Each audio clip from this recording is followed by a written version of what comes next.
আচ্ছা, হ্যাঁ, এই এক ছাতা তুই আমারে দেওয়ার কতবার সেলা করাইবি কত? তোরে যে আমি কতবার করে কইছি যে নতুন ছাতা কিনা দি, তুই তো আমার কথা শুনস না। না আম্মা, আমি এই ছাতাই ব্যবহার করুম।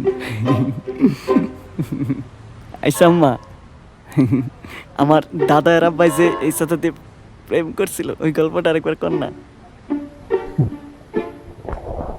এই গল্প তোরে আমি কতবার কইছি। আরেকবার কম, আমার শুনতে ভালোই লাগে। কি যে পাগলের মতন কথা কয়। গল্পটা রাশেদের। তার একটা প্রিয় ছাতা আছে, তার দাদার ছাতা। মার মুখে রাশেদ শুনেছে এই ছাতার নিচেই তার দাদার প্রেম এসেছিল।